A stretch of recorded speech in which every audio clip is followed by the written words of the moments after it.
Me ouvindo? Um joinha. Dá para ouvir bem. Eu agradeço. Ok. Muito bem, eu vou tentar compartilhar aqui. Eu não sou muito bom no Zoom, mas eu vou tentar compartilhar algumas imagens para ilustrar o que eu vou dizer. E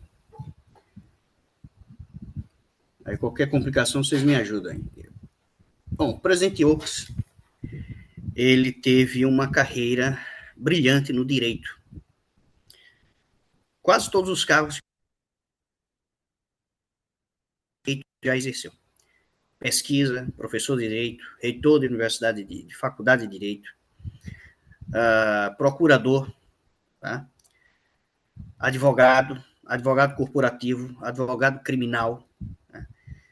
Pareceres em direito, presidente de comissão jurídica, de clínica jurídica, o que você imaginar.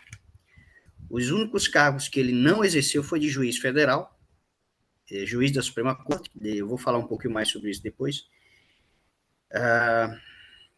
E eu vou pedir para o Renan ir contando o tempo, viu, Renan? Porque se eu passar do tempo, você. Tá Uns certo, 5 tá minutos certo. antes você levanta o dedo aí, 5, aí eu já sei que eu tenho que apressar para encerrar.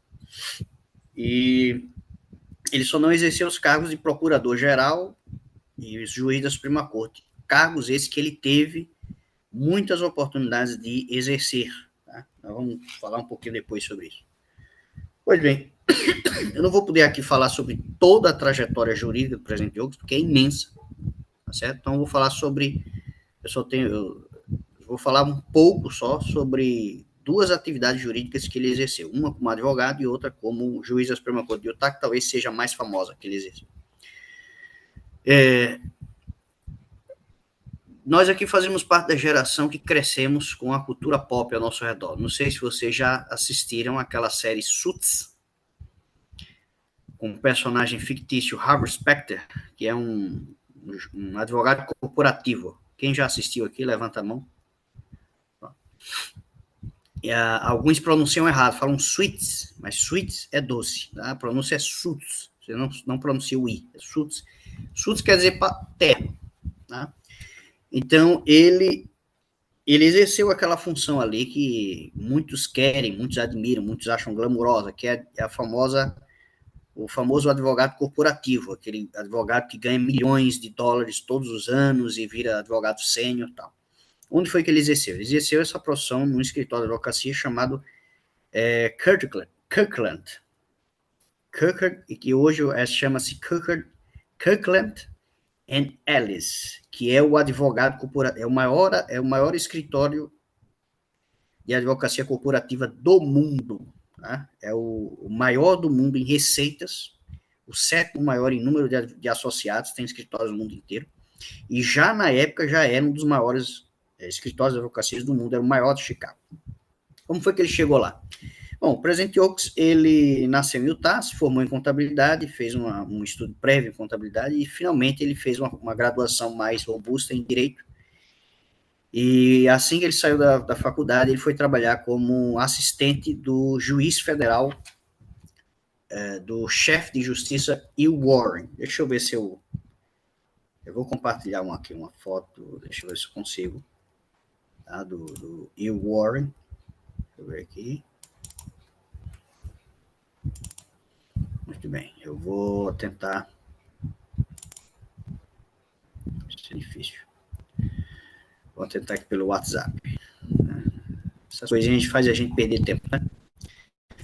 Mas vou chegar lá. Vou chegar lá, aqui.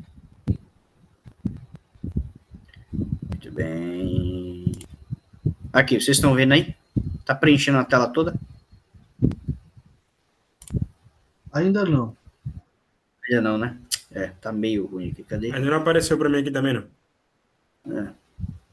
Eu vou cancelar porque até eu descobrir como é que vai fazer isso vai demorar muito. Então vamos só ir direto ao ponto. Então o juiz Earl Warren, ele era o chefe de justiça. Na Suprema Corte lá funciona um pouquinho diferente do Brasil, né? Também lá os juízes são feitos por indicação, por nomeação, é um cargo político, mas diferentemente do Brasil, que cada presidente do Supremo dura 2 anos como presidente e é rotativo, depois dele vem o próximo e assim por dentro, os próximos na linha de sucessão. O chefe de justiça, quando ele é escolhido, ele é um cargo vitalício, ele fica ali para sempre. Todos os outros membros da Suprema Corte que saem, tem uns que acompanham, preenche a vaga, mas não tira a vaga. O chefe de justiça, que esse é o cargo que ele é chamado. Por exemplo, o atual chefe de justiça, deixa eu ver o nome dele aqui, dos Estados Unidos, é o John D. Roberts. Ele está lá já desde a época de George Bush. George Bush chamou ele lá, ele está lá. Vários outros foram chamados, mas ele continua lá no cargo. E o Oaks, quando se formou, foi trabalhar logo com o chefe de justiça, como assistente. Foi basicamente quase 2 meses só de trabalho, onde ele teve experiência, redigia pareceres. Foi nesse momento que ele fez a prova da OAB de Illinois, né? Passou na prova e pouco mais de 2 meses, com a experiência ganha, o juiz Warren foi um importante mentor para ele nesse princípio, influenciou muito ele. Uns anos atrás, inclusive, o presidente Oaks estava na Argentina e tinha um estudante de direito lá que admirava muito o Warren. Quando descobriu que o presidente Oaks trabalhou para ele, foi lá, abraçou ele. Puxa, o Warren é meu herói, só trabalhou com ele e tal.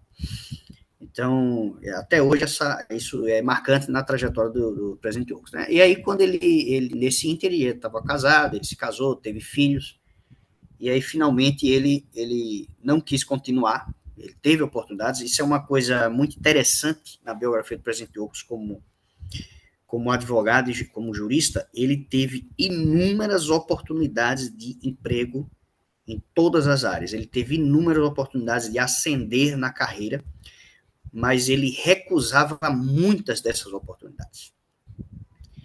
Por que ele recusava? Não somente baseado no perfil dele, no gosto dele, do que ele queria, mas também porque ele frequentemente buscava inspiração.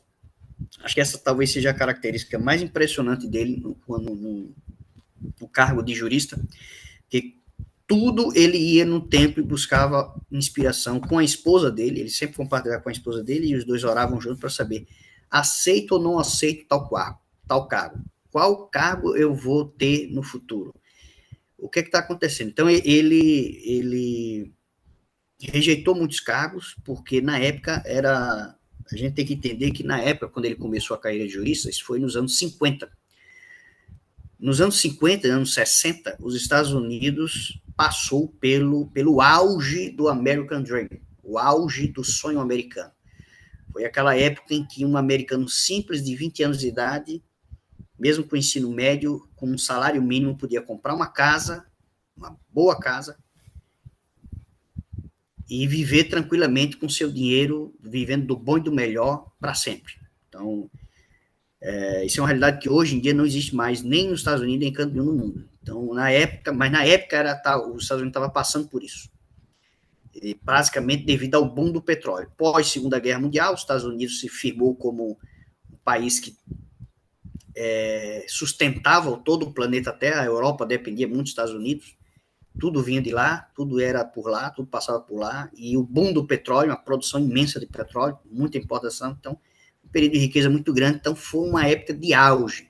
Então, uma pessoa como o Dallin H. Oaks, super qualificada, que era estudioso, um homem estudioso, esforçado, então tinha muita oportunidade de emprego para ele, para todo lado. Mas ele não era como muitos jovens são hoje em dia, né? Às vezes nós, como jovens, queremos, eu falo assim, jovem, mas para alguns eu já não sou mais jovem, mas muitos de nós, quando estamos no início da carreira, a gente aceita qualquer coisa, queremos crescer, queremos ganhar mais. E o Oaks não era bem assim. O objetivo dele não era tanto, era prestígio sim, mas não tanto dinheiro, era crescer, mas não crescer a qualquer custo, não era pegar qualquer coisa, né? Era pegar o melhor que se adequasse ao perfil dele. Então ele saiu lá da Suprema Corte e foi trabalhar no escritório Kirkland. E ele trabalhou como advogado corporativo, não durou muitos anos, foi mais ou menos cerca de 5 anos que ele trabalhou lá. Ele cresceu muito na profissão, se tornou um dos advogados mais respeitados, mais atuantes.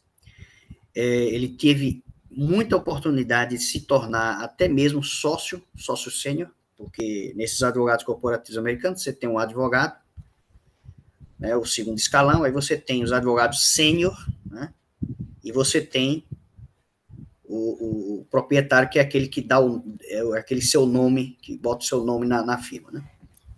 Então, e ele teve a oportunidade de chegar até sênior. Ele era um dos advogados mais atuantes, um dos mais requisitados. Os clientes dele eram clientes de altíssimo nível. Por exemplo, a Standard Oil of Indiana, que era uma produtora de petróleo, né? Na época, a empresa petrolífera hoje tinha um nível de importância que hoje teria uma Big Tech como uma Meta ou uma Apple, por exemplo.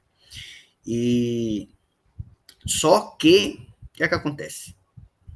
O trabalho de advogado dele era extremamente extenuante. Apesar dele ganhar muito bem, ser muito requisitado, ele não parava dentro de casa, ele não conseguia ter tempo de usufruir bem da família dele. Era um trabalho extremamente burocrático, ele achava muito tedioso, viajava muito, ele não achava muito produtivo para o que ele queria, porque ele trabalhava muito, mas apenas para ganhar dinheiro, uns dinheiro a mais ou a menos para uma empresa, que era o cliente da firma dele. Então, ele não achava muito produtivo isso. Ele queria fazer algo diferente, algo mais público, algo mais para abençoar as pessoas. Ele queria fazer algo grande, algo genuinamente grande. Ele queria deixar o nome, a marca dele na história. Significa que um advogado corporativo está errado em exercer essa profissão? Não. É apenas o perfil dele era assim. Tem gente que vai querer passar a vida inteira como um desconhecido advogado corporativo ganhando milhões para um cliente. Tem gente que não quer passar a vida inteira escrevendo artigos e sendo famoso como um grande advogado e dando palestras. Não, só quer ficar ali no emprego dele. Isso aí vai do perfil de cada um. Mas já o Oaks, ele queria algo diferente. Então, ele não passou muito tempo. Ele orou várias vezes, buscou inspiração e ele sentiu que algo diferente iria acontecer. E foi aí que, finalmente, ele se tornou professor de Direito, reitor da Faculdade de Direito da Universidade de Chicago, que é uma das universidades mais prestigiadas do mundo, né? Convidou ele para ser professor de Direito. E aí, nessa parte de professor de Direito, eu não vou entrar, né? Foi durante toda a década de 60, não vou falar, apenas só. É que ele continuou exercendo a profissão como advogado. Vez ou outra, tinha uma oportunidade de ele atuar como advogado. O procurador do condado de Cook, né, que é o procurador distrital, chamado procurador de distrital, que, diferentemente aqui no Brasil, para você ser procurador, você tem um procurador-geral do Estado, que é o cargo máximo no Estado, que é um cargo feito por indicação política também, mas lá nos Estados Unidos, procurador, ele é um cargo eletivo, você se candidata a procurador, faz campanha na televisão, tem arrecadação de fundos e tudo. Você chega na televisão e fala, eu prometo lutar contra o crime, esse tipo de coisa. E lá tem votação, as pessoas votam em você e tal. E aí, quando você se torna procurador distrital, você contrata, entre os advogados lá da OAB, você contrata alguém para ser procurador assistente, que geralmente é aquela figura que você vê nos filmes, que chega lá acusando tal. Quem aqui já assistiu o seriado Lei e Ordem, nas temporadas antigas, talvez se lembre de um personagem fictício chamado Jack McCoy, que fazia esse papel. Então, o Oaks exerceu um papel parecido com esse aí. Durante pouco tempo, uns meses, por aí. E também um caso que marcou ele na década de 60, ele era professor de Direito, a profissão dele é mais administrativa, mas ocasionalmente ele atuava como advogado para ganhar experiência, conhecimento e tal. Ele defendeu a casa de um afro-americano, esqueci o nome dele agora, acho que era, deixa eu procurar aqui, o nome dele era Ernest Thompson, tá? que era um homem que não tinha condições de pagar um advogado, e ele foi indicado, o juiz da Suprema Corte de Illinois pediu para Oaks representar esse cliente. E a sustentação oral dele foi muito boa. Ele comparou o Ernest Thompson com um personagem fictício, Jean Valjean, que é um personagem principal do livro Os Miseráveis, que é um livro muito famoso na literatura mundial, na literatura francesa. Aqui no Brasil não é tão conhecido, mas é muito conhecido nos Estados Unidos, esse romance. Já teve várias adaptações cinematográficas e tal. O Oakes, infelizmente, perdeu o caso, né? Apesar de todo o máximo que ele deu, ele perdeu o caso. Mas, mesmo assim, esse caso ajudou muito ele, marcou a vida dele, porque ele passou a entender, esse caso confirmou que a vocação dele era fazer algo para o público, para as pessoas necessitadas. Isso era o que ele queria fazer mesmo. Era o perfil dele, né? Tem pessoa que quer ser advogado para ficar milionário, ganhar dinheiro, né? Mas, enfim, cada um vai da sua personalidade. E durante todo esse tempo, década de 50, 60, como advogado, ele sempre teve premonições, o que ele chamava de premonições. Ele sentia que ele estava sendo preparado para algum cargo maior, para um outro cargo. Ele tinha essas premonições em casa, no tempo, quando ele orava, e daí por diante. Aí eu vou agora dar um salto no tempo, porque no final da década de 60, início dos anos 70, ele foi chamado como reitor da BYU, acho que outro irmão vai falar sobre isso, que é talvez um outro cargo que ele exerceu famosíssimo na história da igreja, né? Um período de crescimento extraordinário da BYU. E aí, só que ele, terminado o período dele como presidente da BYU, ele sentiu que já tinha encerrado o tempo dele ali, ele já não estava mais gostando de exercer cargos administrativos, ele passou quase 15 anos exercendo cargos administrativos, e ele agora queria algo diferente. Ele queria algo como pesquisador de direito, como ele queria fazer algo mais relativo à doutrina do direito, como pesquisador, como um juiz. E aí ele finalmente, ele estava no templo, orando no templo, para saber o que fazer, qual profissão exercer agora, como fazer com a esposa, e ele ouviu várias vezes uma voz na mente dele dizendo: vá ao tribunal que eu te chamarei de lá. Vá ao tribunal que de lá eu te chamarei. Essa revelação, vá ao tribunal que de lá eu te chamarei, demorou muitos anos para ele entender. Tá? Aos poucos ele entendendo parte. Né? O sentido máximo dessa revelação, claro, culmina com o chamado dele ao apostolado, mas ele ainda não fazia ideia que ia ser chamado apóstolo, claro. Mas aí ele entendeu, começou a ter possibilidades, começou a se falar possibilidades dele se candidatar a uma vaga como juiz da Suprema Corte de Utah. Ele se candidatou, foi aceito. São vários que se candidatam, né? Mas tem toda uma questão política e tal. E decidiu que ele era a melhor escolha, ele foi chamado, e em 1981 ele começou a exercer o cargo de juiz, que talvez tenha sido o cargo que mais trouxe satisfação para ele. Durante esse período, ele também era presidente da PBS. PBS é uma televisão pública americana,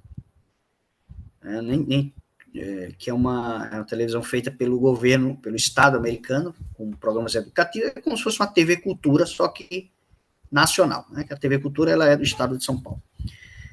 E ele era presidente dessa emissora, mas também era juiz da Suprema Corte de Utah. E ele era extremamente produtivo. Né? Ele produziu 38 pareceres em um ano, que, na época, e para o cargo que ele exercia, era considerado muito, muito alto.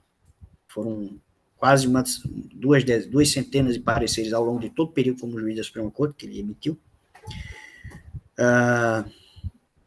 Sim, antes de mais nada, eu só gostaria de acrescentar que essas informações eu estou falando baseado numa biografia do presidente Oakes, que foi escrita pelo irmão Richard E. Turley. Tá? O Richard E. Turley é historiador da igreja, profissional, advogado também, O presidente Oaks é como se fosse um mentor para ele, e em 2020 foi publicada essa biografia, infelizmente só tem em inglês, né?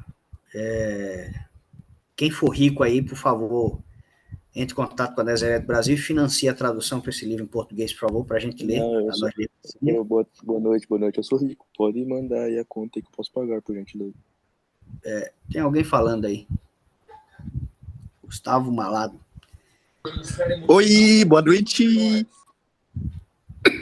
Opa, desculpa a intromissão. Outro entrou. Flávio dos Anjos entrou também. Muito bem. E sim, aí inclusive o irmão Richard Tully, ele está escrevendo uma biografia de Joseph Smith, né? Vai sair uma biografia de Joseph Smith nova aí. Então, grande parte dessas informações que eu estou falando, quase todas elas praticamente eu tirei dessa biografia, tá certo? Mas voltando ao caso. Então, o presidente Oaks, ele era conhecido, quando ele se tornou juiz da Suprema Corte de Utah, as pessoas o público em geral, as pessoas em geral, mesmo a elite de Utah, lembrava dele mais como presidente da BYU. Não entendia por que ele tinha sido juiz da Suprema Corte, achava que foi só foi presidente da BYU, botar ele como juiz aí, mas não entendia que ele já tinha toda uma experiência passado, desde a Suprema Corte até, né, como advogado e tal. Então, quando ele era convidado para dar palestras e pareceres, e pessoas até não eram meio jurídico, viam ele falando e viam o conhecimento enciclopédico dele, né, que ele tinha um vasto conhecimento e experiência em direito constitucional, processual, penal, direito penal, inclusive, as pessoas ficavam surpreendidas, e aí viam realmente que ele tinha conhecimento, que ele realmente tinha preparação para aquilo lá. Eu vou falar isso agora antes que eu me esqueça. Eu me lembro que quando ele tem um discurso que ele deu no BYU, que reflete um pouco da experiência dele como professor de direito. Ele falou o seguinte: muitos professores de direito perdem muito tempo explicando questões complexas do direito, questões para as quais não há solução fácil. Ele falou assim: em vez de perder tempo com isso, todo professor de direito deveria explicar questões simples, porque é na simplicidade na doutrina mais simples que existe a solução para a maioria dos problemas de direito, né? Então, isso refletia a experiência dele educacional, a experiência profissional, etc. E tal. Tinha uma juíza da Suprema Corte de Utah, que foi a primeira juíza da Suprema Corte de Utah e a mais jovem. O nome dela era, deixa eu ver aqui, nas minhas fontes, para eu não esquecer o nome dela.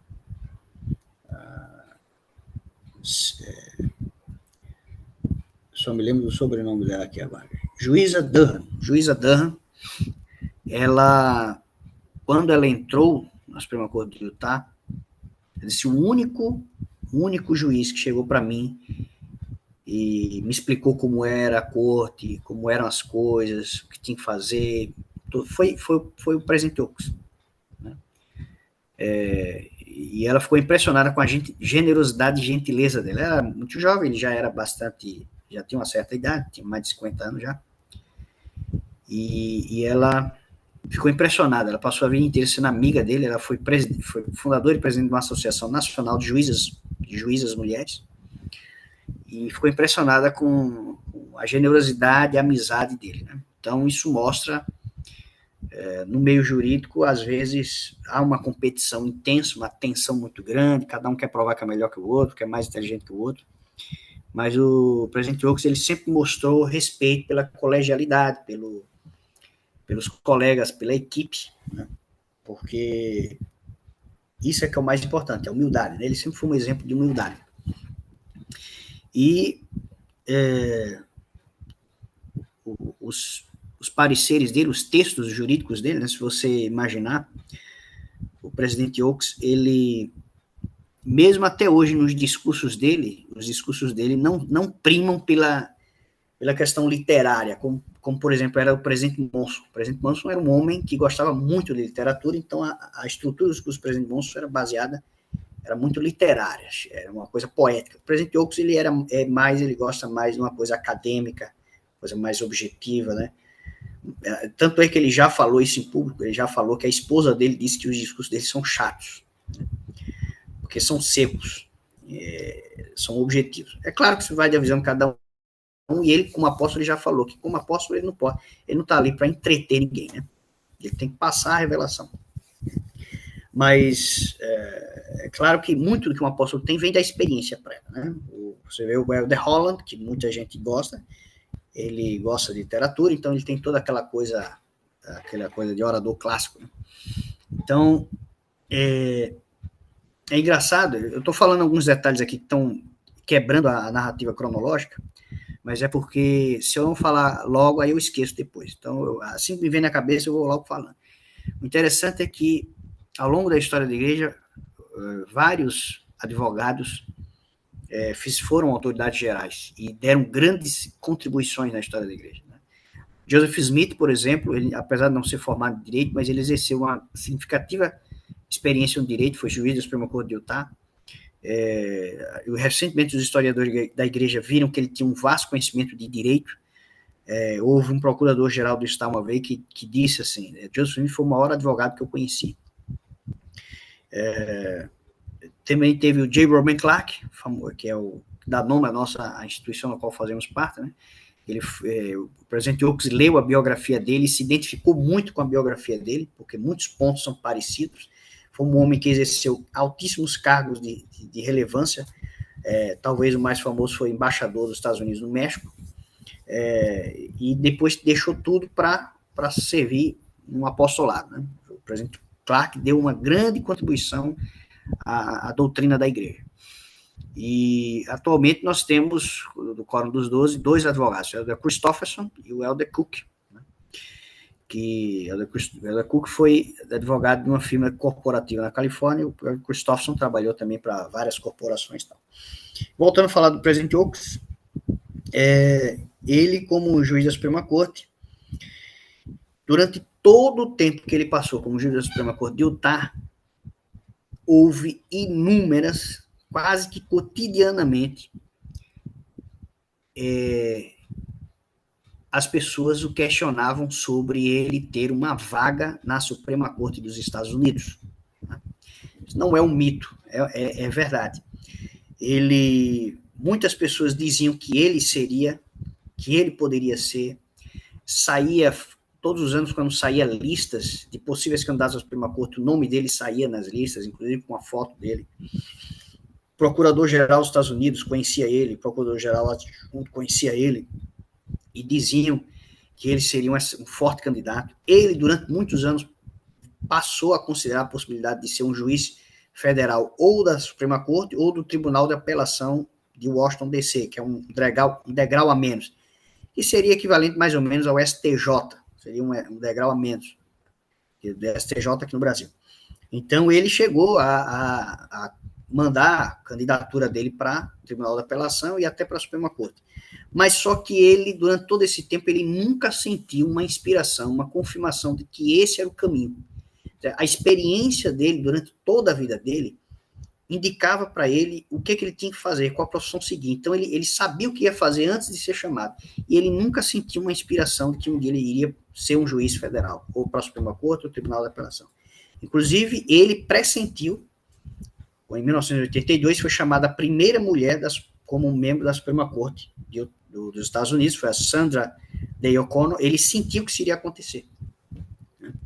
Uma vez o juiz, professor de Direito da Universidade de Chicago, que ele foi professor lá, chamado Anthony Scalia, ligou para ele, disse assim, olha, eu queria me candidatar ao Tribunal da Apelação, mas se você tiver afim, eu não quero incomodar o pessoal da sua igreja. Foi mais ou menos assim que ele falou, não com essas palavras. Disse, não, tudo bem, eu indico você, eu defendo tal. E o Scalia se tornou juiz da Tribunal da Apelação e depois se tornou juiz da Suprema Corte. O Anthony Scalia até hoje é um dos juízes da Suprema Corte mais famosos da história americana, muito amigo da juiz Ruth, eu esqueci o nome dela agora. Inclusive há a amizade dos dois era bastante famosa, porque os dois eram muito amigos, mas com visões políticas completamente diferentes. E E aí o presidente Oaks, ele passou muito tempo sendo inquirido sobre isso, né, todas as decisões dele revelavam o vasto conhecimento dele. Até que finalmente, em abril eu acho que outro irmão vai falar sobre isso, em abril de 1984, ele foi chamado para ser membro do Quórum dos 12 Apóstolos.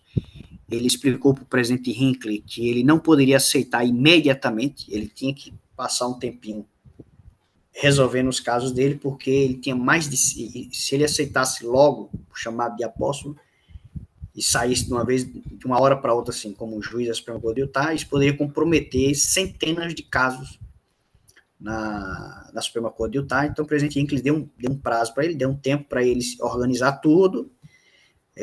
Tanto que na Conferência Geral de abril de 84 ele foi apoiado, membro do Quórum dos 12, mas ele não estava presente. Ele estava em outra cidade resolvendo questões do emprego dele. Só em outubro, quando estava tudo resolvido, é que ele deu o primeiro discurso. Eu tenho essa liarrona aqui em casa, o primeiro discurso dele como membro do Quórum dos 12, que é acho que um dos melhores discursos que eu já vi na igreja até hoje, chama-se Por que servimos? Que é um discurso que fala sobre quais os motivos que determinam que servimos na igreja. E ele fala do motivo menos importante ao mais importante, né? Servimos ou por amizade, ou por interesse, ou por medo de ir para o inferno. Ele dizia que esses são os motivos menos legítimos de você servir na igreja. Aí agora eu vou listar os melhores, do menor ao maior. Ele falou, servimos por senso de dever, servimos porque queremos as bênçãos, e o mais importante de todos, servimos por amor ao Senhor Jesus Cristo. Então, o que eu aprendo e o que eu poderia compartilhar com vocês sobre a experiência do presidente Oaks como advogado e jurista é o seguinte, como juiz. Ele sempre orou, sempre buscou a orientação do Espírito Santo, sempre recebeu revelações de qual profissão ele ia exercer, qual caminho a seguir, tá? Mesmo no começo da sua vida profissional, embora não era aquilo que ele queria, mas ele precisava daquilo para ter experiência, para ter o conhecimento, e o Senhor sempre o guiou. E finalmente, quando ele foi chamado apóstolo, ele entendeu o sentido daquela frase, vá ao tribunal que de lá eu te chamarei, quer dizer, vá ser juiz da Suprema Corte que de lá eu vou te chamar para um cargo mais elevado que apóstolo. Então, eu sou grato ao exemplo de vida do presidente Oaks, né?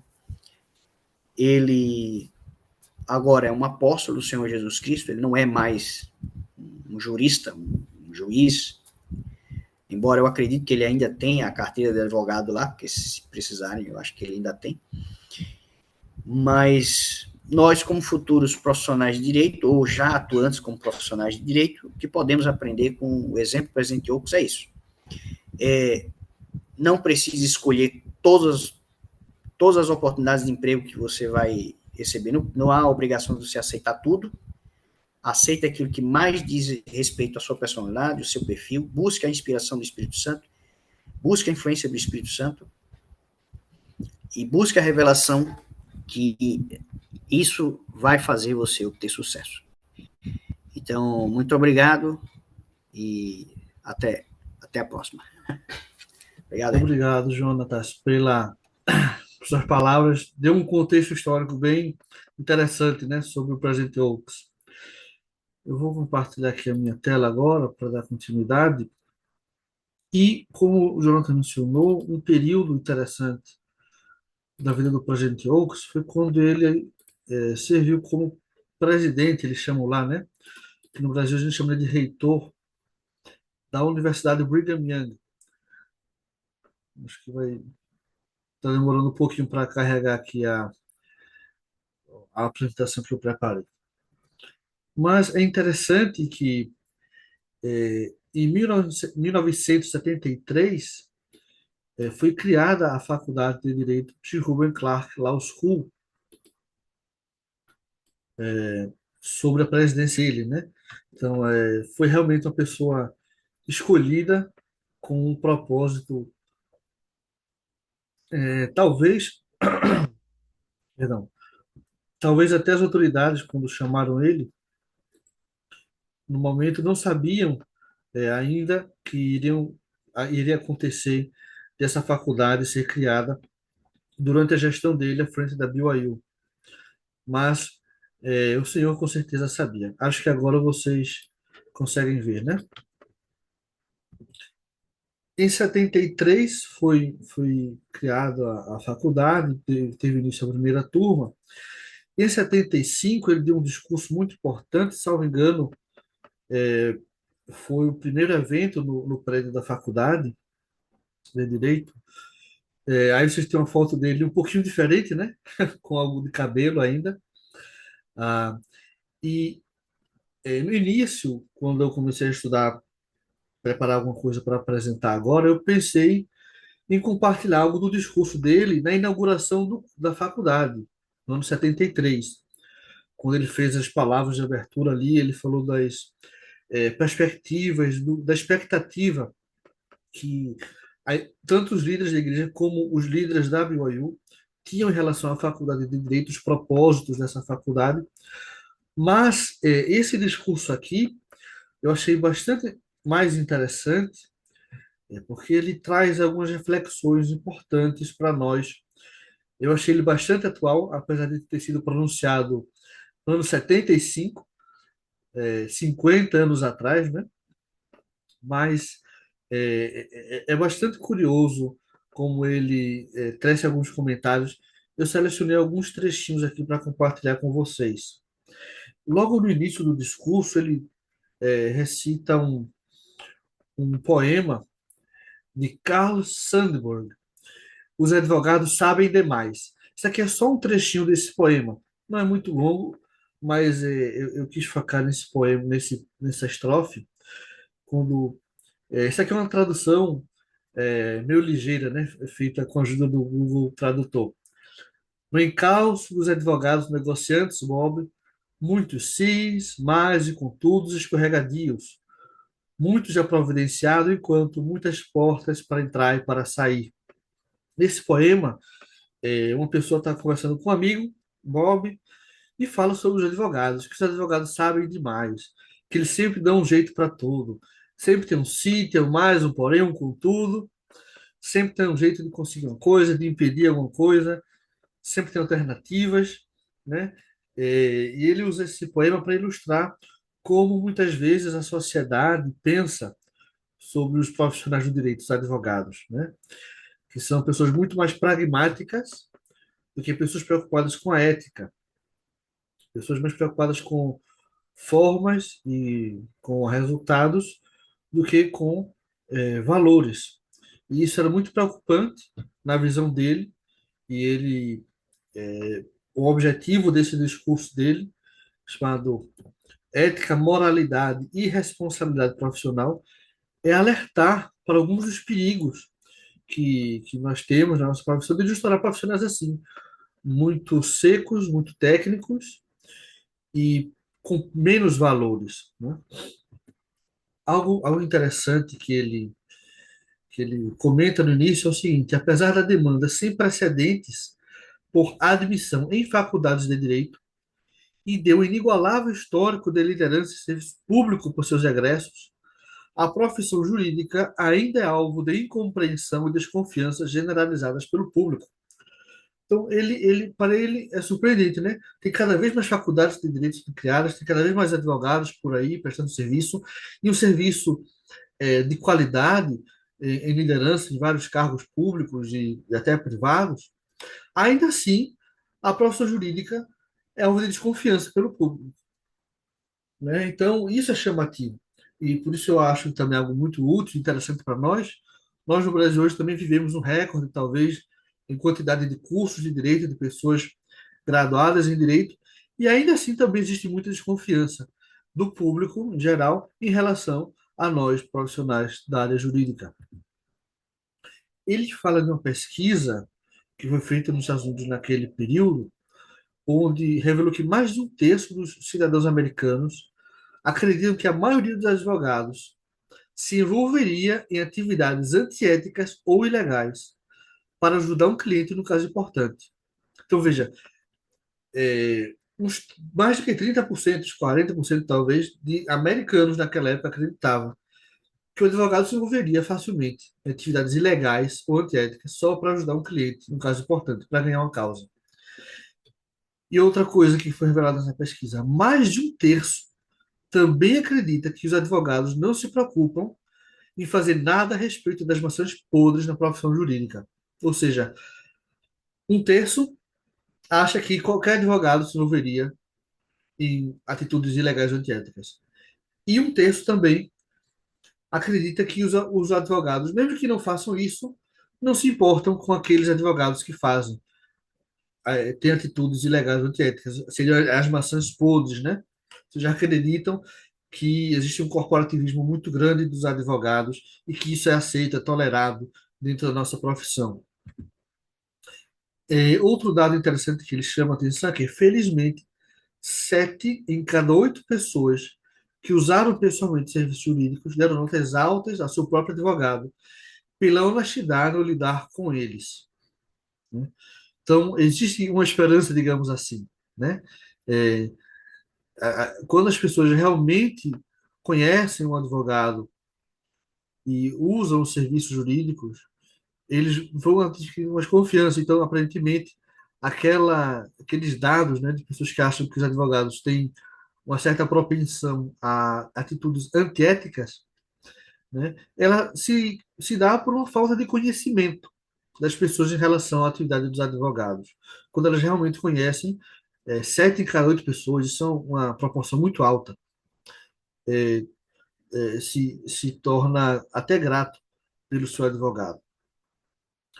E o que é que faz com que esses advogados tenham uma boa reputação, recebam essas notas altas, né, de confiança dos seus clientes? Ele menciona que as qualidades de maior importância para a decisão de contratar um advogado foram a reputação geral do advogado, seus padrões éticos, ou seja, o que eles tinham acesso de informação através de outras pessoas, através da mídia sobre esse advogado, incluindo pontos como honestidade, integridade e confiabilidade. O número de pessoas que mencionaram essas qualidades foi 3 vezes maior do que o número de pessoas que mencionaram competências. Ou seja, para as pessoas em geral, é muito mais importante que um advogado seja ético, honesto, íntegro e confiável do que ele ser um advogado conhecido por fazer uma boa sustentação oral, ou porque ele escreve boas petições, ou por qualquer outra coisa. Não que essas outras competências não sejam importantes, mas é 3 vezes maior nessa estatística, nessa pesquisa, a relevância da honestidade, integridade e confiabilidade. 3 vezes maior do que essas competências práticas do direito. E o que é que ele traz de reflexão sobre isso para a gente, Ocos? Para mim, existe uma relação próxima entre o enfraquecimento da fé religiosa e o compromisso com valores transcendentes, por um lado, e, por outro, a intensa preocupação atual da profissão jurídica com direitos e procedimentos legais, a qual às vezes parece dificultar nossa visão em busca dos objetivos últimos da verdade e da justiça. Então, apesar de que para as pessoas, em geral, para a sociedade, é muito mais importante que um advogado seja ético, tenha bons valores, seja uma pessoa justa, que busca a verdade, nós vamos pelo caminho contrário. Muitas vezes a gente se preocupa mais com ter uma qualidade técnica, de uma boa petição, ou conseguir que o processo ande o mais rápido possível. Claro que isso é maravilhoso, né? Quem não gostaria que seus processos andassem rápido, tivesse uma quantidade de êxito bastante elevada? Mas isso não é o que mais Posso, importa para as pessoas, né? posso fazer uma parte aqui, Sim, Renan? É uma citação famosa do presidente Brigham Young, que ele disse assim: prefiro meu revólver com as 6 balas do que todos os advogados de Illinois. pois é. Ele falou isso porque o profeta Joseph foi muito mal orientado por vários advogados ao longo dos anos, né? Uhum. Tomava um processo atrás do outro. Antigamente se achava que Joseph Smith tinha sido processado só cerca de 38 vezes. Hoje já se sabe que foram mais de 120 processos que ele levou. Muitos que ele nem Então, chegou a ter conhecimento, né? o presidente Brigham Young, ele tinha muita raiva de advogado. Pois é, porque justamente existe realmente esse risco de a gente cair nesse erro, né? De querer ser um bom advogado pensando nessas questões técnicas e procedimentais. E isso não existe só com o advogado, né? O Ministério Público e o Poder Judiciário também tem essa tentação, digamos, essa propensão a pensar em questões técnicas, procedimentais, que são muito importantes. Mas a busca da verdade e da justiça é o valor que deve orientar todo o direito. Quantas vezes a gente não já viu um processo ser anulado ou uma sentença ou algum ato ser anulado por uma questão procedimental, enquanto que, no fundo, aquela decisão era justa, né? Isso é bastante comum, infelizmente, e é um problema porque as pessoas não entendem. Para elas, é, por exemplo, um consumidor que teve um direito seu lesado, ele quer, ele entende que aquela sentença que foi favorável a ele é correta, por mais que houvesse algum problema de cerceamento de defesa, que para ele não significa nada, é um termo puramente técnico para a população em geral. Existe uma discrepância, muitas vezes, entre os procedimentos, as formas e os objetivos, né, do direito. E se a gente não tiver cuidado, nós podemos nos equivocar bastante nisso e acabar se tornando só um advogado qualquer, extremamente técnico, com uma boa persuasão, uma boa oratória, uma boa qualidade de escrita, etc., mas sem realmente buscar aquilo que é o mais próximo possível da justiça. Ele comenta uma experiência, né, que teve como assistente jurídico o falecido juiz Warren. Ele disse que leu centenas de petições escritas à mão, nas quais pessoas condenadas por crimes buscavam amparo na mais alta corte do país. Fiquei impressionado com o fato de que esses prisioneiros raramente alegavam sua inocência. Vejam que interessante. Provavelmente essas petições eram de habeas corpus ou algum recurso semelhante. E centenas de pessoas escreviam petições. Raramente eles alegavam sua inocência. Buscavam, talvez, é, algum incidente técnico, processual, procedimental, para que seu caso fosse revisto ou até anulado a sua condenação. Isso acontecia porque, na visão dele, a conclusão que ele chegou aqui, porque pessoas condenadas por crimes e não advogados, ou seja, pessoas que têm o entendimento do direito, mas não são exatamente profissionais do direito. No caso, a pessoa condenada por crime, passou por todo um processo, ele viu o que aconteceu, então ele tem alguma noção. Eles percebem tão cedo que, uma vez condenados em julgamento, nosso sistema de justiça criminal se concentra no procedimento, tratando o fato de sua culpa e inocência como algo quase irrelevante. Então, veja, nós sabemos que existe uma hierarquia dentro do Poder Judiciário. Os casos começam quase sempre numa primeira instância, um juiz que vai ver cara a cara esse acusado, muitas vezes a vítima também, ele vai ouvir com seus próprios ouvidos as alegações das testemunhas, ele vai ver o comportamento das pessoas, quem ficou nervoso, quem ficou mais tranquilo, quem parecia estar mentindo, quem não, como que o Ministério Público também interrogou, fez questionamentos a essas pessoas, a defesa, como se comportou. Ele vai ter em primeira mão essas informações sobre os fatos.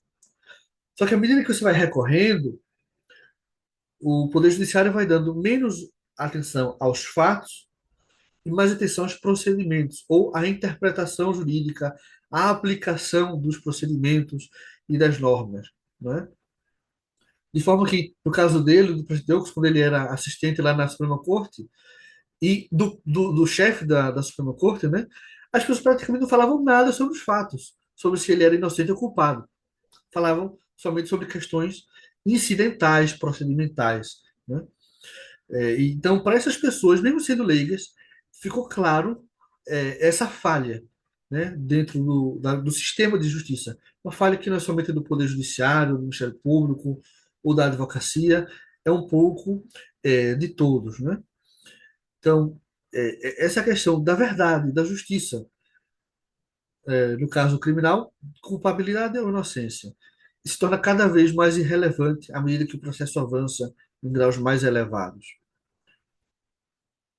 Outra coisa também com a qual se preocupa é que nossa preocupação pode fazer aqui ficou faltando uma palavra, perder de vista o fato de que nossos procedimentos não são os objetivos últimos do nosso sistema jurídico.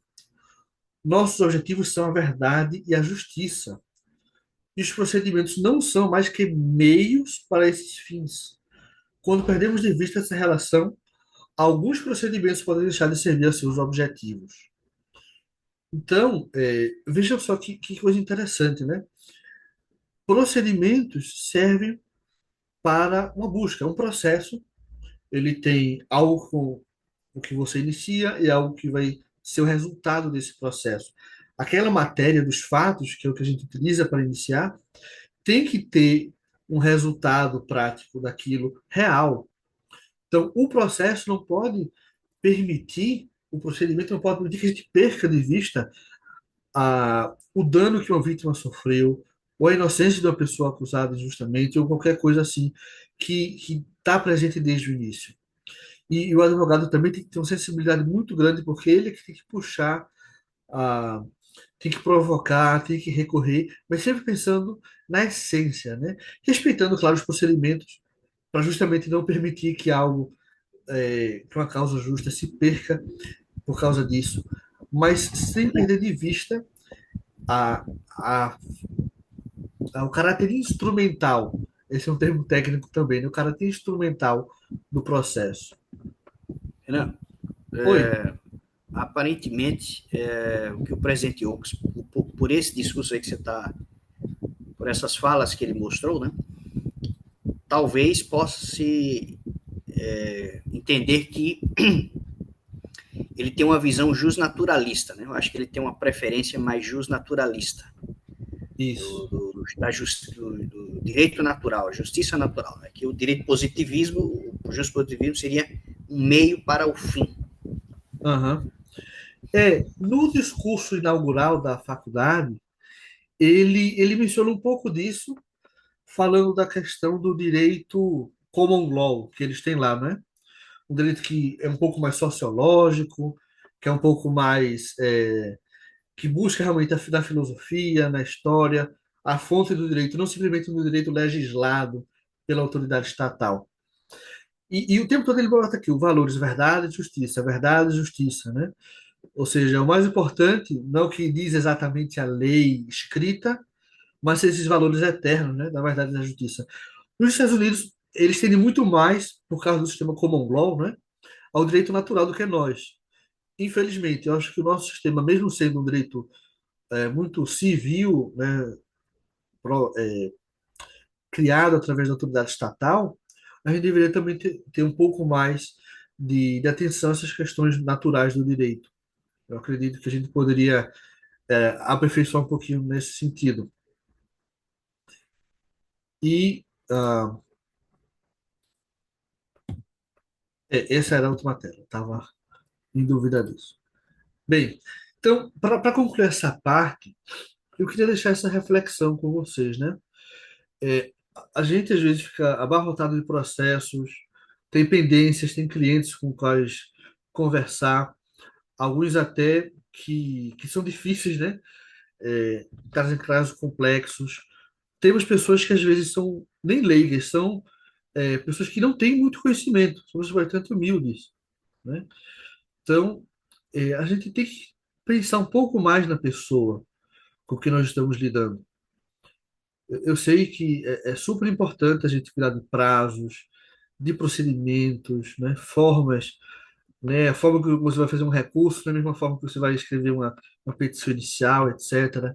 A gente tem que conhecer os instrumentos do direito, mas que a gente não esqueça também a pessoa que está por trás de tudo isso. Que nós também somos uma pessoa, a gente também se cansa, a gente também, nossos colegas também, o Poder Judiciário, o Ministério Público, todos são pessoas, né? A gente tem que ter uma visão um pouco mais humanista, eu acredito, do direito, e nunca esquecer dessa busca pela verdade e pela justiça, que são ideais, então, nós nunca vamos ter eles como reais perfeitamente, mas temos que buscar uma aproximação tanto quanto possível desses valores, né? E, bem, eu deixo então essa reflexão com vocês, compartilho essas palavras. Agora eu vou passar o tempo para o Vitor. Ele vai ficar com a parte final dessa nossa apresentação. Muito bom, obrigado, Renan. Quando você estava falando, eu estava lembrando, o Raça é advogado, viu? Inclusive, lembrei da história do livro de Mórmon, de Cícero, né? E aí, antes de Cristo, 600 anos antes de Cristo, o advogado já era conhecido como a espécie de ardiloso, né? O livro de Mórmon cita assim, cita que Cícero, para quem não conhece, o livro de Mórmon é um livro que a gente acredita na Igreja de Jesus Cristo. E a J. Rubem Clark, ela não é vinculada à igreja, não tem nada disso, mas a maioria dos membros aqui da J. Rubem Clark, da Clark são vinculados à Igreja de Jesus Cristo, tá? E aí no livro de Mórmon, que é um livro que a gente acredita junto com a Bíblia, tem uma passagem onde um advogado, Cícero, e eu não sei se havia outras profissões lá naquela época, devia haver, né? Médico, talvez curandeiro e tal, mas juiz supremo e advogado tinha, isso aí tava lá. E é interessante que um advogado, quando Alma, que era um profeta, foi pregar sobre Jesus Cristo, ele começou a contender, né? E ele usava artifícios ardilosos para tentar enganar e ludibriar a alma e a moleque. Depois ele foi convertido, então isso é bom, pelo menos foi humilde, né? E reconheceu o poder de Deus.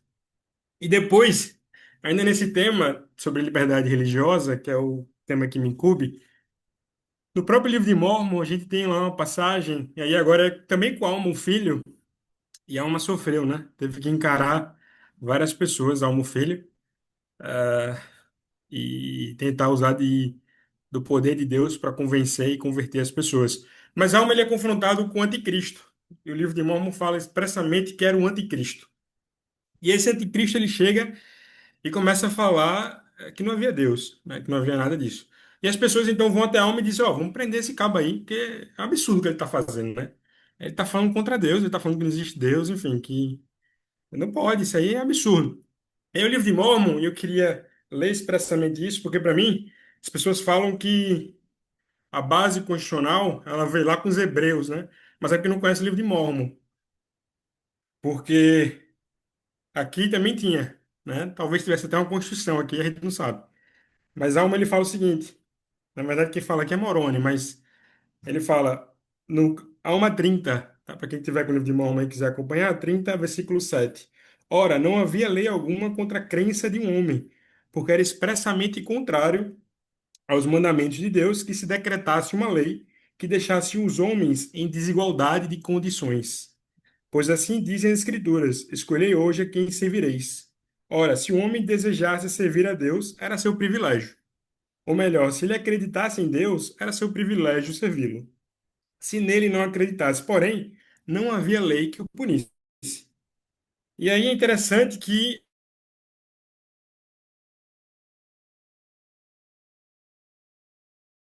Alma, Nef e todos os outros, já havia o que a gente conhece hoje como liberdade religiosa. Nenhum homem poderia ser punido por não crer naquilo que Alma acreditava, Alma ou os seguidores. Igualmente, hoje a gente também crê nesse tipo de liberdade religiosa. E um dos discursos proferidos pelo presidente Oaks que ficou marcado foi justamente o que ele deu em 2022.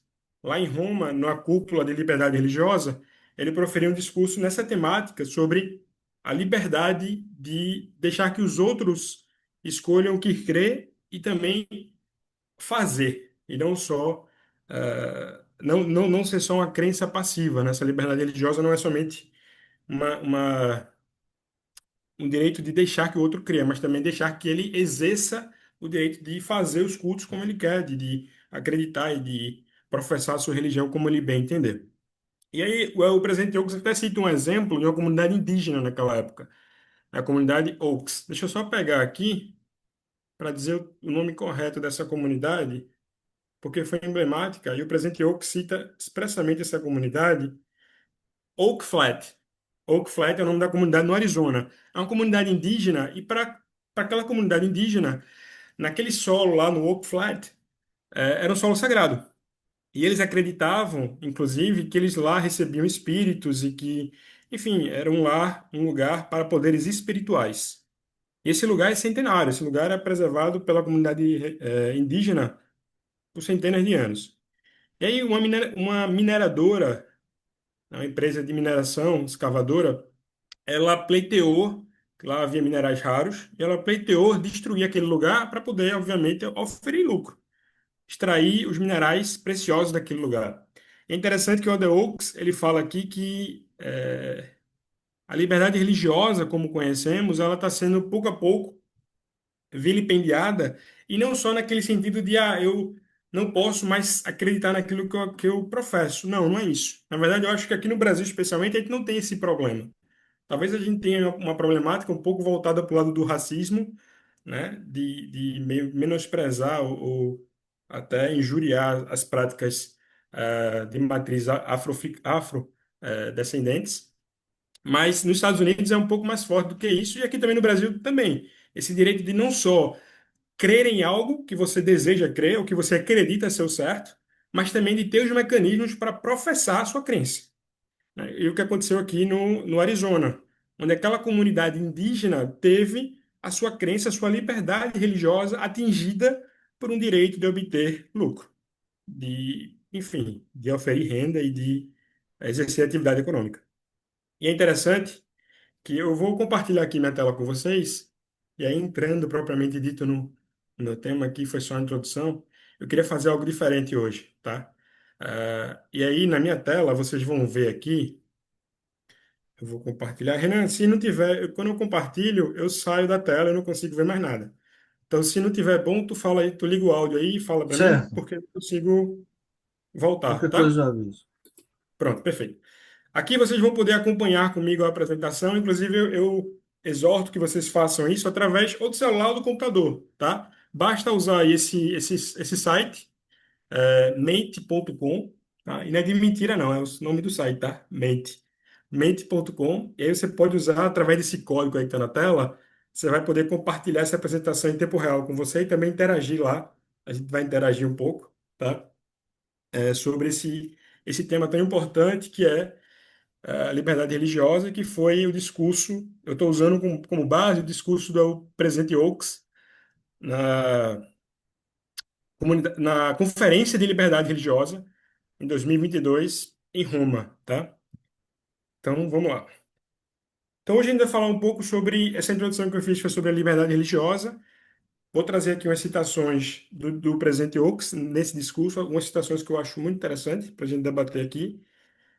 A importância dessa liberdade religiosa na nossa sociedade hoje e como a gente pode, enfim, trabalhar para alcançar isso plenamente. E a gente termina com discussões e perguntas.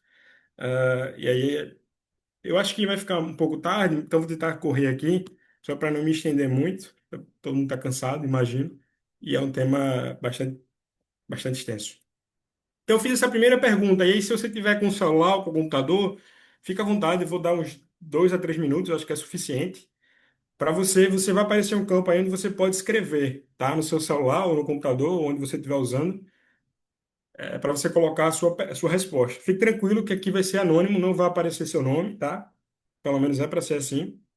E aí, essa primeira pergunta: qual é a primeira palavra que vem à sua mente ao pensar sobre liberdade religiosa? Talvez você já tenha ouvido falar sobre isso, talvez não. Acho que a maioria sim aqui no Brasil. Mas o que é que você pensa quando você escuta sobre esse tema, liberdade religiosa?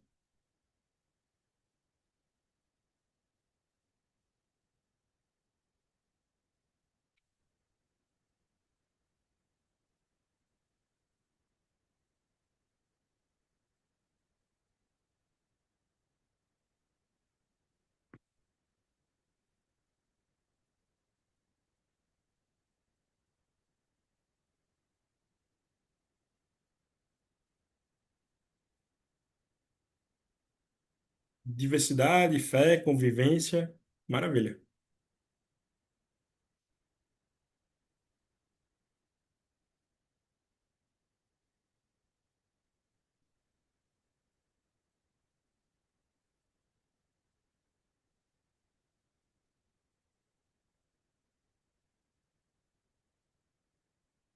Exercer o sagrado.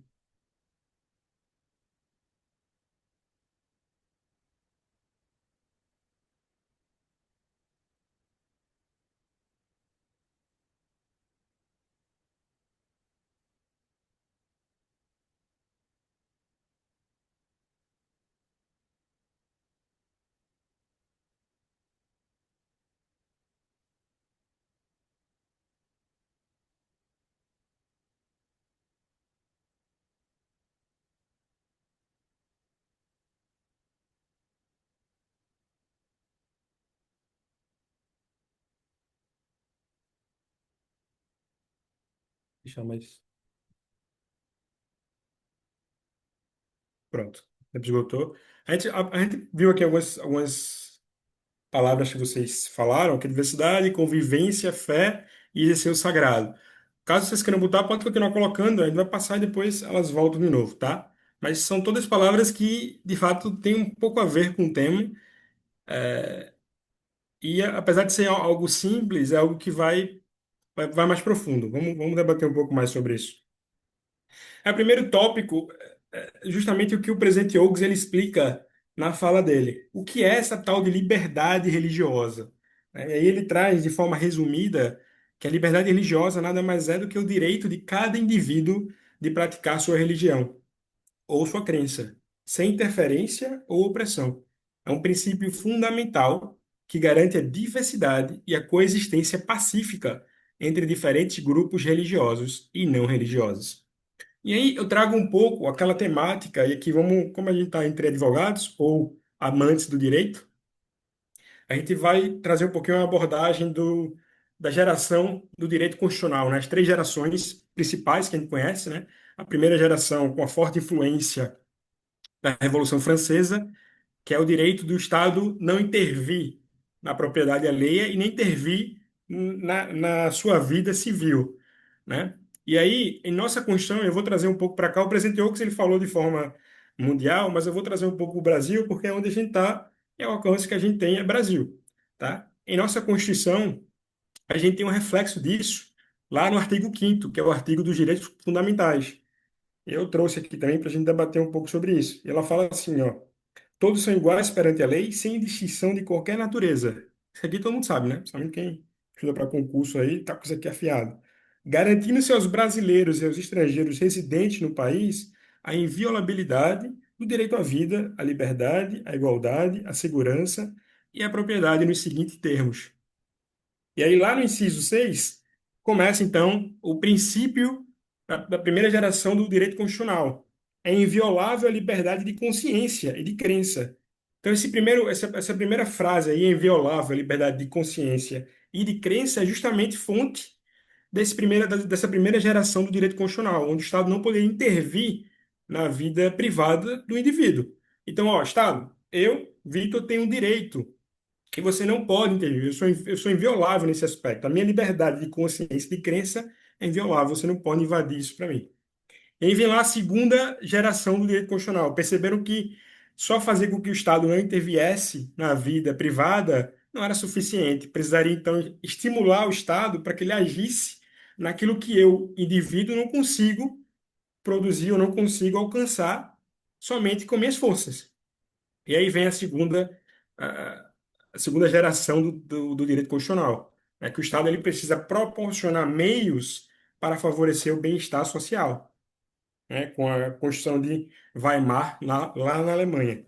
E aí vem o segundo tópico, que é sendo assegurado o livre exercício dos cultos religiosos e garantida, na forma da lei, a proteção aos locais de culto e suas liturgias. Então percebam que o direito constitucional ele permeia, obviamente, porque é o direito fundamental, ele permeia toda a nossa crença religiosa, e não só a nossa crença religiosa, mas permeia a nossa liberdade de agir, de pensar e de crer naquilo que eu quero, como também ele obriga o Estado a favorecer a minha crença, a permitir que eu possa ter os meios de exercer as minhas crenças, de acordo com os ditames da minha consciência. Então, isso é interessante porque, além de ser um princípio constitucional, é cláusula pétrea da nossa Constituição, né? A gente conquistou duramente aí com a Constituição de 88, Constituição Cidadã, essa cláusula pétrea de que o Estado ele não só não pode intervir no meu direito de crer no que eu quiser, como ele também tem que me dar garantias de que eu possa exercer o meu direito de crença dentro dos ditames, obviamente, legais. E é isso que o Alder Oaks ele fala, obviamente ele não cita a Constituição brasileira, né? Mas a Constituição brasileira ela é fruto de uma influência norte-americana e alemã e tudo mais. A gente basicamente copiou, melhorou algumas coisinhas e até piorou outras, né? E aí o presidente Oaks ele faz duas citações que para mim são fantásticas e eu trouxe hoje porque o discurso dele é extenso. Mas se eu fosse resumir o discurso dele, resumiria com essas duas citações. Ele fala o seguinte: A representação mais eficaz da liberdade religiosa é a que defende todas as pessoas, quer elas pertençam a uma religião ou não. Ou seja, até o direito da pessoa não querer religião é uma liberdade religiosa que ela tem. Eu não posso obrigá-la a crer naquilo que eu, Vitor, acredito. E nem posso forçá-la a fazer isso, né? O direito dela não crer em algo é fruto dessa liberdade religiosa, é fruto dessa liberdade potestativa que ela tem de dizer, Estado, eu não quero crer em nada, eu não sou obrigado a que Renan venha me pregar ou que outra pessoa venha pregar algo que eu não queira. Tá tudo bem. Isso a gente está vendo desde o livro de Mórmon, era assim, né? A alma ensinou isso lá para o Nefitas. Ó, o fato da pessoa não crer e pregar outras coisas, tudo bem, é a consciência dela, a gente não pode prendê-la por isso, né? Considere onde a sociedade estaria se não tivéssemos liberdade religiosa. E aqui é interessante que a gente pode trazer para a nossa própria religião, né? Como Joseph Smith conseguiria restaurar o evangelho se ele não tivesse a liberdade religiosa dele de acreditar no que ele quisesse? Ele tendo já foi difícil, já sofreu oposição. Imagine se ele não tivesse essa liberdade religiosa, né? A gente estaria, obviamente, o senhor proveria o meio, mas o meio foi esse. Foi através dessa construção de direitos fundamentais ao longo do tempo, ocasionando a Constituição norte-americana, 1786, e favorecendo todo o espaço para que o próprio Joseph pudesse acreditar numa religião que nem existia na época e que era totalmente contrária aos ensinamentos do que era professado naquela época. E aí eu trouxe outra parte para a gente trabalhar um pouco. Essas duas citações, eu quero que vocês se coloquem, marquem qual é que você considera mais impactante para você. Das duas citações que o presidente trouxe, qual é que lhe chamou mais atenção? É só escolher, tá? Vai estar aí na apresentação, você marca e a gente tem uma noção do que foi que mais impactou você.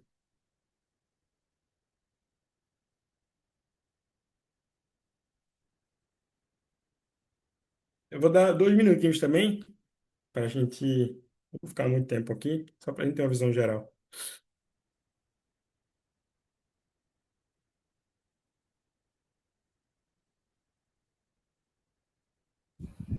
A Como é representação que eu tá marco? ganhando aqui, né?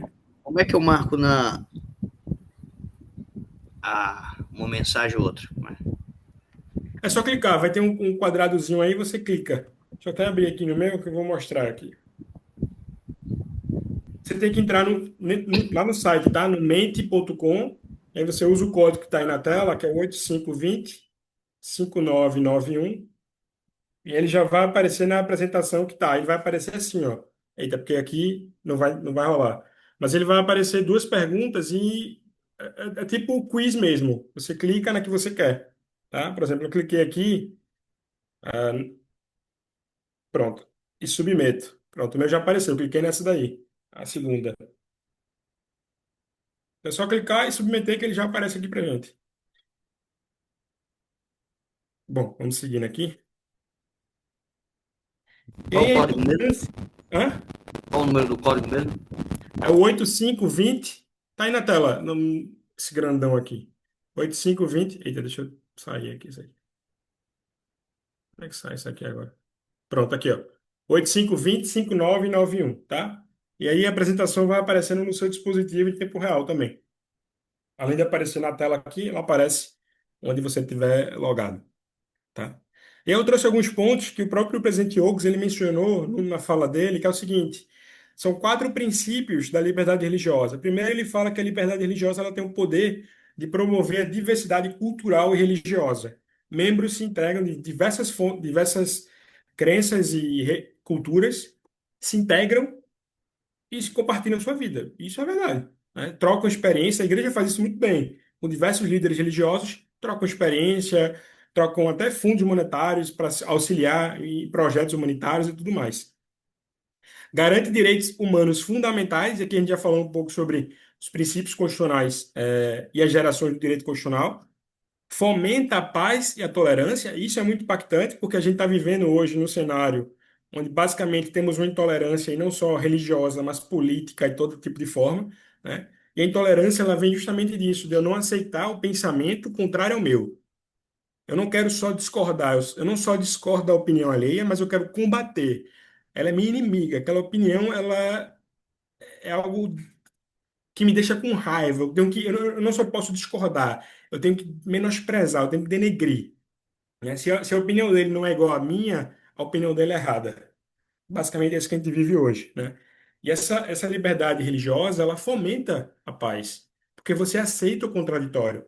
Eu posso discordar da prática religiosa de tal pessoa, mas eu tenho o direito de deixar que ela pratique o que ela acha que é santo para ela, o que ela acha que é sagrado para ela, né? E contribui para o desenvolvimento social e econômico. Esses são os quatro princípios que eu achei interessante e que o Aldous Huxley traz na fala dele nesse fórum interreligioso. E aí eu trouxe esses quatro princípios, e aí, mesma dinâmica aqui, vocês podem escolher, tá? Qual é que vocês acreditam que fique em primeira, segunda, terceira e quarta posição, tá? Ou se você também não quiser nenhum, não acredito que nenhum desses faça parte do âmbito da liberdade religiosa. Então você deixa como tá, tá? Mas se você quiser, você pode mudar, e só para a gente ver aqui como é que ficaria na cabeça de vocês, se vocês concordam com o Oder Oaks, ou se vocês têm outra visão. E tá tudo bem se tiver, tá?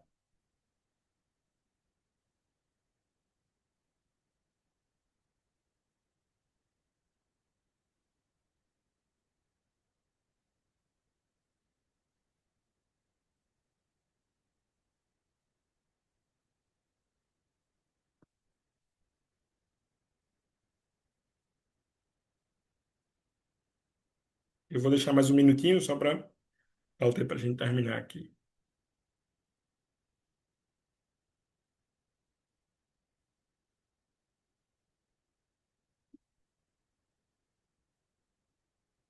Olha aí, paz e tolerância foi para o segundo, diversidade cultural e religiosa foi para o primeiro, direitos humanos terceiro e desenvolvimento social e econômico por último.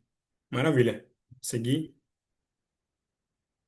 E aí, essa foi a conclusão que o Alder Oaks ele trouxe com base em estudos científicos, né? Eu achei interessante porque não são vozes da minha cabeça, mas estudos realizados e que o Alder Oaks trouxe na fala dele. Ele fala o seguinte: dados empíricos e estudos apoiam a noção de que os países que apoiam a liberdade religiosa também têm melhor segurança nacional, maior prosperidade econômica e mais paz, disse ela. E ele traz uma fonte de uma estudiosa, uma professora, salvo engano, da Faculdade de Chicago, algo desse sentido.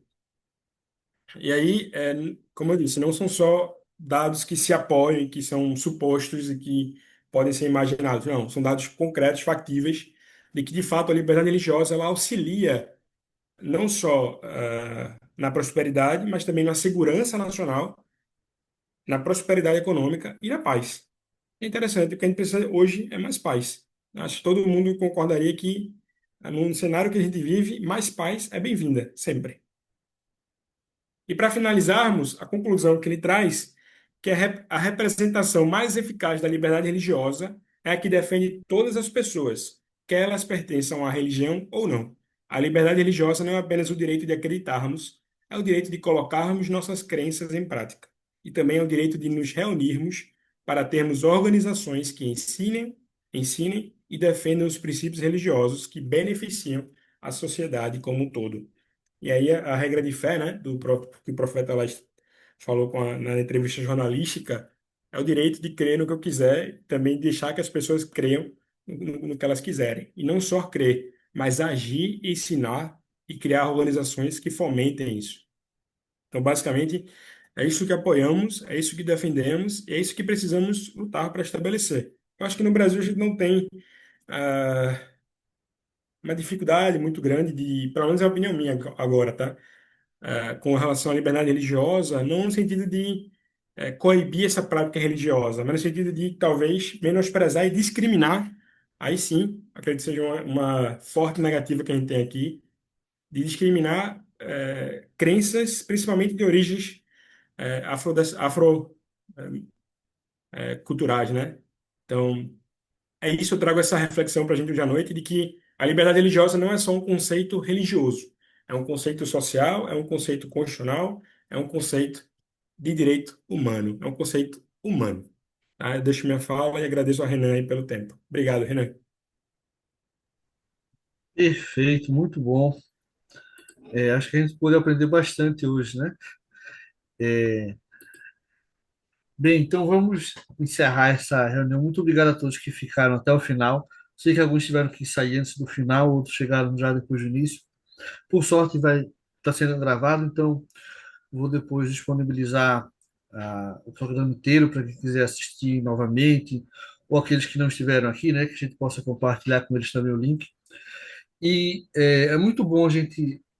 Eu, particularmente, sou uma pessoa que gosto muito de ler biografias.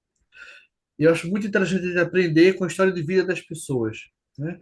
E que bom que o presidente dele, H. Oaks, é uma pessoa cuja história de vida a gente pode aprender tantas coisas, né? Isso que a gente só focou em três temas aqui, né? Sua experiência profissional e alguns ensinamentos em relação nossa responsabilidade profissional e ética e a liberdade religiosa.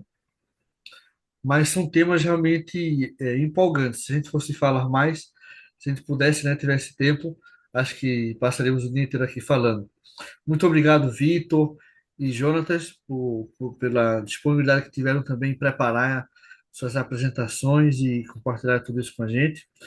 E é isso, pessoal. Muito obrigado. Vou encerrar agora